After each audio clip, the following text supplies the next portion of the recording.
Yesterday we have a program about, and our discussion was about riba, and then it was our regular Saturday program, and those were 1 hour, and then this is the same topic we are going to speak now.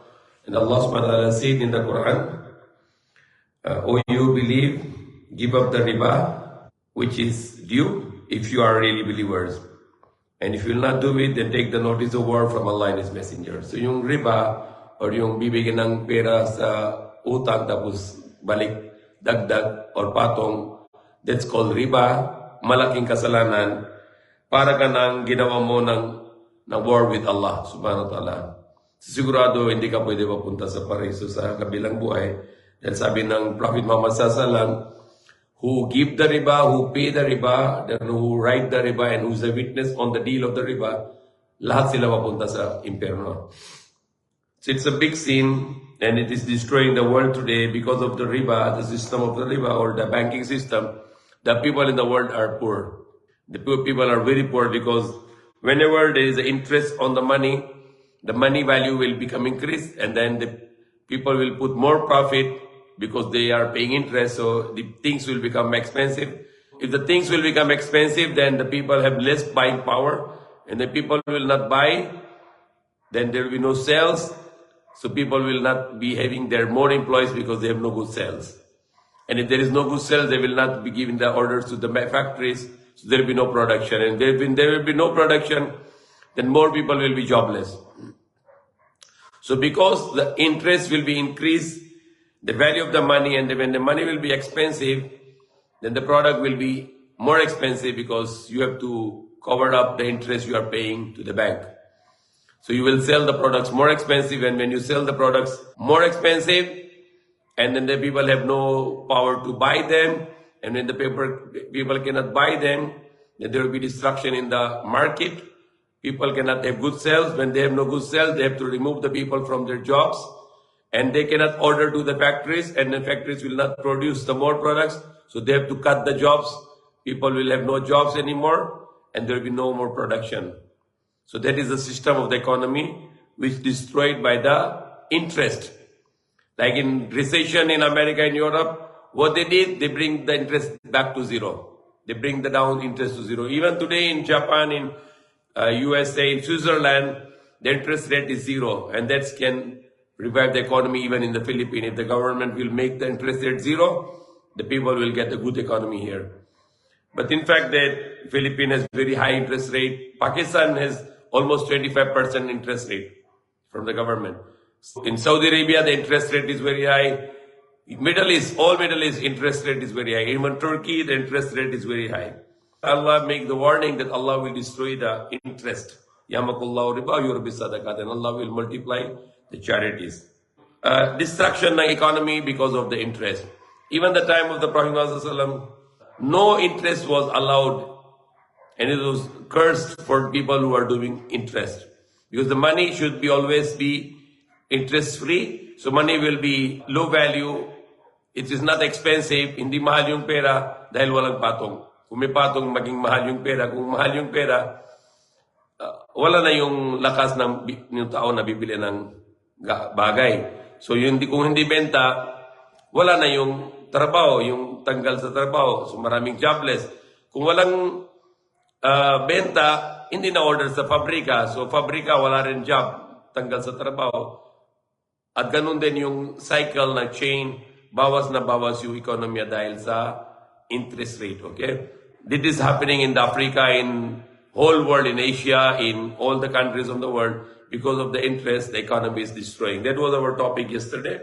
The next verse was about Allah subhanahu wa ta'ala. He also said that you have your right to take back your original capital.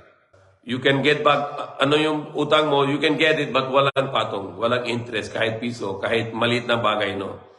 So Allah said, وَإِنْتُبْتُمْ فَلَكُمْ رُؤُوسُ أَمْوَالِكُمْ. But if you make us to repent to Allah, you may have your principal amount. Yung capital mo, pwede balik sa'yo. Nor you cannot do injustice, wag na madaya at hindi rin ikaw nadaya. Nobody can injust to you also.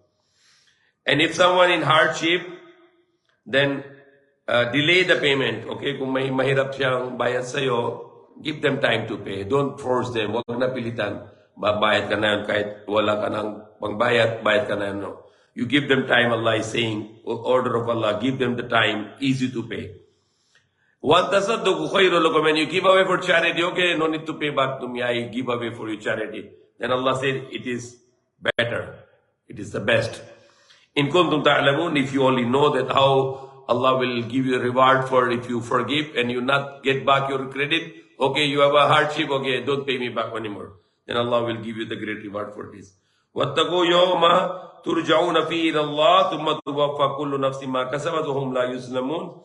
And fear a day when you will be returned to Allah, to your Lord, then every soul will be compensated for what it earned, and they will not be treated unjustly. So, there is a different topic in this verse, 281. The next verse for tomorrow, 282, that is the biggest verse in the Quran. Yan pinakamalaking versikulo sa Quran.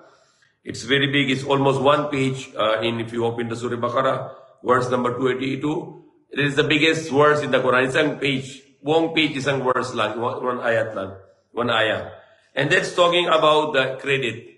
If you loan, you must write it down, you must put witness, and you must return it.